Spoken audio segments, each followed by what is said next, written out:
Hello everybody, welcome back. I am super excited for today's video because I will be sharing with you a tip that will help you grow your ugu successfully and get a bountiful harvest. This tip was shared with me by somebody who is in Nigeria. He's an agronomist and an ugu farmer. I already did what he told me to do to ensure that my ugu does well, but I wanted to come here and share it with you so that we can all have bountiful harvest of our ugu. I know you're thinking you don't have the seeds. If you don't have the seeds, just hang tight. I'm working on something. I am going to make sure that I make these seeds available to everybody. We are all going to have ugu growing in our backyards. That's my promise to you. So this tip is about preparing the soil. Now we know soil preparation is essential to gardening. Like if you want your vegetables to do well, you need to take the time to work on your soil to make sure that it has all the nutrients. Ugu apparently is very special and it needs like something a little bit extra. It loves nitrogen, and it loves nitrogen from organic sources.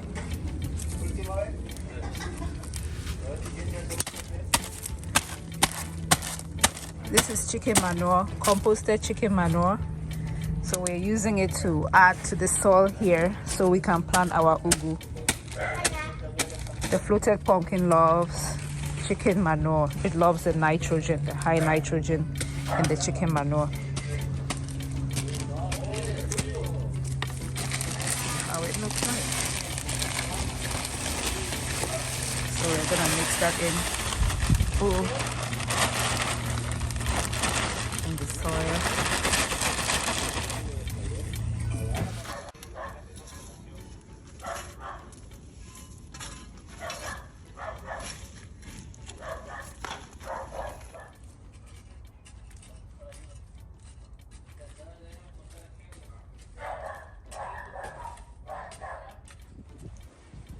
We added the chicken compost over here.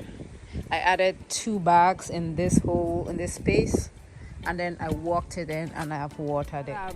Go get you some chicken manure. I'm lucky to have a garden supply store locally that supplies this, but if you don't have one, go to a farm, look for a poultry farm and ask for the droppings and use that to work into your soil. So I added the manure in, I mixed it all in, and then you water it. I will keep watering it so that the manure can decompose. Yeah, you don't just want to put manure and then right away plant your ugu. Here is some ugu that I have. This is a gift from a member of the tribe. I am so appreciative of this, and I will grow the ugu here and keep sharing tips as I learn them. If this tip was valuable to you, go ahead and give the video a thumbs up. And if you have not yet subscribed to the channel, it will mean a lot to me if you subscribe to join the family where we learn how to grow some of these culturally important African vegetables out here in the diaspora. Thank you for watching, and until next time, bye-bye.